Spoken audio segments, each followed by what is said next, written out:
अस्सलाम अलैकुम दोस्तों। शायर जिन्नात नगरी के दो जिन्नों शायर और काराका की पुर इसरार कहानी। एक खैर का परतू था और दूसरा शर का मुजस्समा। दोस्तों, कहानी में आगे बढ़ने से पहले मेरी आप दोस्तों से गुजारिश है कि चैनल को सब्सक्राइब करें और बेल के आइकॉन को दबाएं ताकि आने वाली वीडियो का नोटिफिकेशन आपको बर वक्त मिले। राजा कमर का अंदाज बिल्कुल कारोबारी था। उनकी बातें सुनकर सारी बात मैं समझ गया कि उनमें जहांगीर नहीं था, जिसकी खातर आबदा अपना घर बार छोड़कर यहाँ आई थी। ये भी हो सकता था कि आबदा की सौदेबाजी में उसकी मशावरत भी शामिल हो। 50,000 काके ने बोली लगाई तो राजा कमर कहका मार कर हंस पड़ा। क्या तुम मुझसे मजाक कर रहे हो? कैसा मजाक यार? 50,000? तुम खुद बताओ, क्या इतनी हसीन और दिलकश लड़की का 50,000 मोल हो सकता है? राजा कमर ने मुंह बनाते हुए कहा। तो फिर कितना लोगे तुम खुद ही बता दो, काके ने कहा। मैं इसके 5 लाख लूँगा, राजा कमर ने सोचते हुए कहा। तो काके और उसके साथी की आंखें हैरत से फैलती चली गईं। तुम्हारा दिमाग तो ठीक है, मैं 5 लाख से 1 रुपया भी कम नहीं लूँगा, बाकी तुम्हारी मर्जी है, राजा कमर ने हतमी अंदाज में कहा। तो काके और उसके साथी ने होंठ भींच लिए। मैं ज़्यादा से ज़्यादा 1 लाख दे सकता हूँ, काके ने चंद लम्हों के बाद कहा। तो राजा कमर ने नफ़ी में सर हिला दिया। नहीं, मुझे मंजूर नहीं है। अच्छा ठीक है, मैं आखिरी बात कर रहा हूँ, 1.5 लाख, और इससे ज़्यादा मैं नहीं दे सकता, काके ने कहा। लेकिन राजा कमर बदस्तूर नफ़ी में सर हिला रहा था। अचानक मैंने देखा कि काके ने अपने साथी को आंख से कोई इशारा किया और वो उन दोनों को बहसो तकरार में मशगूल पाकर दीवार के पास पड़ा कपड़ा धोने वाला डंडा उठाकर राजा कमर के अकब में पहुंच गया। राजा कमर को उसके आने की खबर ही ना हुई थी, क्योंकि उसकी सारी तवज्जो काके की तरफ मबजूल थी। फिर इससे पहले कि राजा कमर को काके के अज़ाइम का इल्म होता, ऐन उसी लम्हे काके के साथी ने डंडा फिजा में बुलंद करके राजा कमर के सर पर मारा। राजा कमर के हलक से दर्दनाक चीख निकली और उसने दोनों हाथों से अपना सर थाम लिया। उसके चेहरे पर अज़ियत के तासुरात उभरे थे और साथ ही वो लड़खड़ाया भी। शायद उसकी आंखों के सामने अंधेरा छा गया था। उसके सर से भी खून निकल आया था, जो उसकी गर्दन पर फैलता जा रहा था। राजा कमर की चीख की आवाज़ सुनकर आबदा भी कमरे से बाहर आ गई और उसके साथी। और फिर जब राजा कमर को ज़ख्मी हालत में देखा तो वो हरासा हो गई। वो बोलना चाहती थी, लेकिन उसकी ज़ुबान जैसे गंग हो गई। उसी लम्हे राजा कमर लड़खड़ाकर फर्श पर गिरा और साकत होता चला गया। ना जाने वो मर गया था या बेहोश हो गया था, उसका कोई अंदाज़ा नहीं था। काके और उसके साथी ने आबदा की तरफ देखा। आबदा का चेहरा खौफ और दहशत से मतरशे था। यूँ लगता था जैसे सारी दुनिया का खौफ उसके चेहरे पर फैल गया हो। राजा वो हकलाई, लेकिन अपनी बात मुकम्मल ना कर सकी, क्योंकि काका और उसका साथी बिला खेजी से उसकी तरफ बढ़े थे। अनजाने वसवसे और अंदेशे के तहत आबदा ने भी बिला खेजी से पीछे हटकर दरवाज़ा बंद करना चाहा, लेकिन दोनों ने उसकी कोशिश कामयाब ना होने दी। दोनों ज़बरदस्ती दरवाज़ा खोलकर अंदर दाखिल हो गए। उनके चेहरों पर मकरूह मुस्कुराहटें फैली हुई थीं। ऐन उसी लम्हे आबदा ने ज़ोर ज़ोर से हज़ियानी अंदाज में चीखना और किसी को मदद के लिए पुकारना शुरू कर दिया। मैं भी कमरे में पहुंच गया और आबदा को चीखते हुए देख रहा था। मेरी समझ में नहीं आ रहा था कि मैं क्या करूं। वो हकीकतन मुश्किल में फंस गई थी। लड़की, खामोश हो जा, तुम्हारे चीखने का कोई फ़ायदा नहीं है। यहाँ तुम्हारी आवाज़ सुनने वाला कोई नहीं है, काके ने दुरुस्त लहजे में कहा। तो आबदा यकदम खामोश हो गई, लेकिन उसके हल्क से घुटी घुटी आवाज़ें ज़रूर निकल रही थी। तुम कौन हो? वो बेदस्तूर खौफ ज़दा लहजे में बोली। हम तुम्हारे हमदर्द हैं, काके ने मकरू लहजे में कहा। तो आबदा पहले से भी ज़्यादा मतविश हो दर्दा हो गई। आंखों में बेयकीनी की कैफियत पैदा हो गई। ये झूठ बोल रहे हैं, मैंने गुस्से से कहा, लेकिन मेरी आवाज़ किसी को भी सुनाई नहीं दी। क्या मतलब? आबदा हकलाई। अब सारी बातें यहीं खड़े होकर पूछ लोगी। चलो हमारे साथ, मैं तुम्हें सारी बात बता दूंगा। जैसा कि मैंने कहा कि हम तुम्हारे हमदर्द हैं। हमने तुम्हें राजा कमर से बचाया है, वरना वो बदबख्त तुम्हारा सौदा कर रहा था, इसलिए हम तुम्हें बचाने यहाँ आ गए। तुम्हें हमसे डरने की ज़रूरत नहीं, काके ने झूठ बोलते हुए कहा। तो मुझे उसकी दरोग गोई पर बेअथा गुस्सा आया, लेकिन मैंने खुद को काबू में रखा। सौदा? कैसा सौदा? आबदा मासूमाना लहजे में बोली। राजा ने इन्हीं से तुम्हारा सौदा कर दिया है, मैंने आबदा से मुखातब होकर कहा, लेकिन वो मेरी बात कहाँ सुन सकती थी। राजा हमारा दोस्त है, वो किसी से तुम्हारा 5 लाख में सौदा कर रहा था, काके ने बात बनाई। उसने बताया था कि तुम उसकी मोहब्बत में घर से फरार होकर आ गई हो।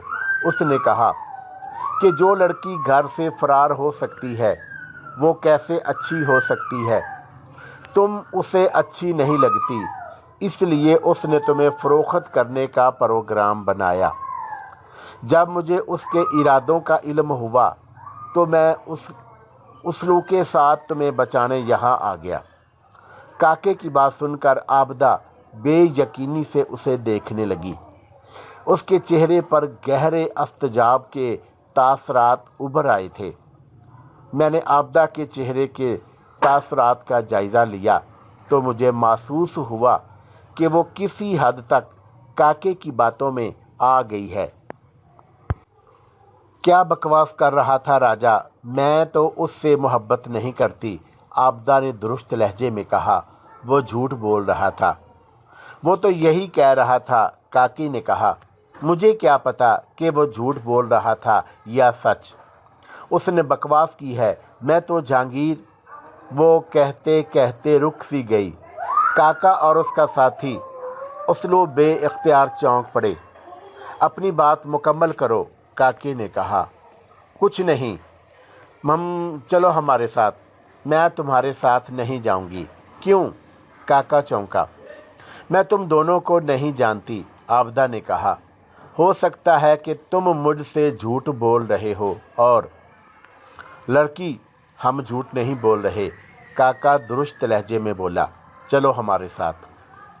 फिर काके ने आबदा की कलाई पकड़नी चाही तो वो एक झटके से पीछे हट गई और वो वर्जीदा नज़रों से उसकी तरफ देखने लगी। मुझे हाथ मत लगाओ, वो चिल्लाई। मैं तुम्हारे साथ नहीं जाऊंगी। उसके बेदस्तूर इनकार करने पर काके के चेहरे पर गुस्से के तासुरात उभर आए। असलू, लगता है ये शराफत से हमारे साथ नहीं जाएगी, काके ने अपने साथी की तरफ देखते हुए कहा। मैंने तो पहले ही कहा था कि इसे बेहोश करके ही ले जाएंगे। वो तो आबदा की आंखें खौफ से फैलती चली गईं। काके ने हमकारी भरी। फिर उसने अपनी जैकेट के अंदरूनी जेब से छोटी सी एक शीशी और दूसरी जेब से सफ़ेद रंग का एक रुमाल निकाल लिया। आबदा खौफ भरी नज़रों से रुमाल और शीशी देख रही थी। शीशी में सफ़ेद रंग का महलूल मौजूद था। काके ने शीशी का ढक्कन खोलकर उसमें मौजूद महलूल के चंद कतरे रुमाल पर छिड़के और शीशी का ढक्कन बंद करके उसे जेब में रख लिया।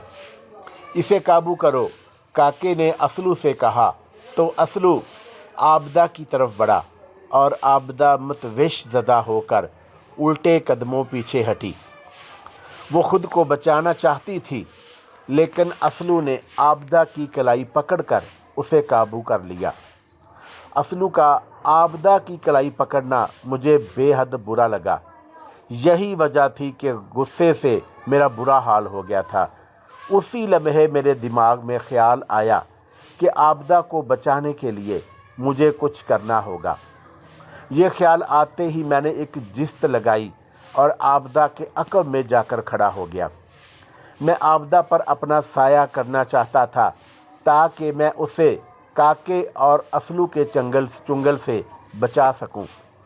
चुनाचा मैंने आंखें बंद करके आबदा का तसव्वुर किया तो यकलख्त मुझे आबदा की बेहानक चीख सुनाई दी, जिसकी वजह से मैंने बेइख्तियार आंखें खोल दी। मैं आबदा पर अपना साया करना चाहता था, लेकिन आबदा की चीख ने मुझे आंखें खोलने पर मजबूर कर दिया था। मैंने देखा कि काका उसके नाक और मुंह पर महलूल वाला रुमाल रखे हुए था। आबदा की आंखें खौफ और दहशत की शिद्दत से फैली हुई थीं। चंद सेकंड के बाद उसकी आंखें बंद हो गईं तो वो बेहोश हो गई। वो कटे हुए शतीर की मानद फर्श पर गिरने ही लगी थी कि काके और असलू ने उसे फ़ौरन संभाल लिया। अब उसके बेजान जिस्म को काका संभाले हुए था और मेरे लिए ये लम्हा अज़ियतनाक था। गुस्से की शिद्दत से मेरी कंपटियां सुलग उठीं। मेरा दिल कर रहा था कि काके के हाथ काट दूं, जिन हाथों से वो आबदा को छू रहा था। बहुत ही तेज़ लड़की है, असलू हाँफता हुआ बोला। अब हमें जल्दी से यहाँ से निकलना चाहिए, काके ने कहा। राजा किसी भी वक्त होश में आकर हंगामा बर्पा कर सकता है। तुम जाकर कार का दरवाज़ा खोलो, मैं उसे उठा कर ला रहा हूँ।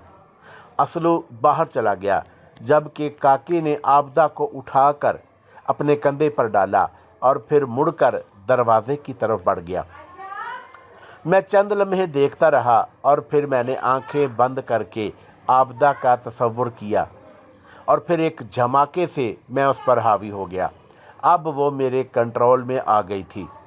दूसरे लफ्ज़ों में मैं अब आबदा बन चुका था। मेरी आंखें एक झमाके से खुल गईं। सहन से गुजरते हुए मेरी नज़र राजा कमर पर पड़ी, जो ऊंधे मुंह फर्श पर पड़ा हुआ था। अचानक मेरे हलक से गुर्राहटें निकलने लगीं और मैं एक झमाके से काके की गिरफ्त से निकलकर दूर जा खड़ा हुआ। काका रुककर फटी फटी नज़रों से मेरी तरफ देख रहा था। उसकी शक्ल दीदनी थी, जिस पर दुनिया जहान की हैरत उमड़ आई थी। मैं सपाट चेहरे के साथ गुर्राते हुए उसकी तरफ देख रहा था। तुम, वो हकलाते हुए बोला, लेकिन वो अपनी बात मुकम्मल ना कर सका क्योंकि मैंने अपना बाजू लंबा करके उसकी गर्दन दबोच ली थी। मेरे हाथ की गिरफ्त इतनी सख्त थी कि उसके हलक से खरखराहटें निकलना शुरू हो गईं। आंखों के डेले गोया बाहर निकलने को बेताब थे। उसने अपना हाथ मेरे हाथ पर रखकर अपनी गर्दन छुड़ानी चाही, लेकिन मेरे सामने उसकी ताकत कारगर ना हुई। मैंने यकलख्त उसे उठाकर दीवार की तरफ उछाल दिया। वो बाल की मानद उड़ता हुआ दीवार से टकराया और धमाके से फर्श पर मुंह के बल आ गिरा। उसके हलक से निकलने वाली दिलदोज चीख पूरे घर में गूंज कर रह गई और उसके मुंह से खून का फवारा फूट पड़ा था और वो ज़िबा होते हुए बकरे की तरह तड़प रहा था। मुझे कदमों की आहटें सुनाई दीं तो मैं समझ गया कि असलू आ रहा है, इसलिए मैंने खुद को गैबी हालत में कर लिया। चंद ही लम्हे गुजरे कि असलू दौड़ता हुआ अंदर आ गया और उसने जब काके को फर्श पर ऊंधे मुंह गिरा देखा तो वो हैरान रह गया और फिर वो दौड़कर उसके पास पहुंचा। उसने काके को कंधों से पकड़कर सीधा किया तो उसका चेहरा खून आलूद हो चुका था। उसकी आंखें बंद थीं और मुंह खुला हुआ था। काके, काके, तुम्हें क्या हुआ है? तुम ठीक तो हो? उसने काके को झंझोड़ते हुए कहा, लेकिन वो तो बेसुध पड़ा रहा। काके, काके उठो, तुम्हें क्या हो गया है? उसने एक बार फिर काके को झंझोड़ते हुए कहा। काके, वो लड़की कहाँ गई? फिर उसने आबदा की तलाश में इधर उधर नज़रें दौड़ाईं। हैरत और खौफ के मिले जुले तासरात उसका चेहरा मतरशा था। ओह, लगता है कि उसी ने काके को ज़ख्मी किया है, वो खुद कलामी करते हुए बोला और फिर वो आबदा को तलाश करने लगा। गैर इरादी तौर पर उसने बैरूनी दरवाज़ा खोलकर बाहर झांका, लेकिन फिर वापस पलट आया। लड़की तो कहीं भी नहीं है, वो तो घर से बाहर भी बाहर नहीं निकली। फिर वो कहाँ गई?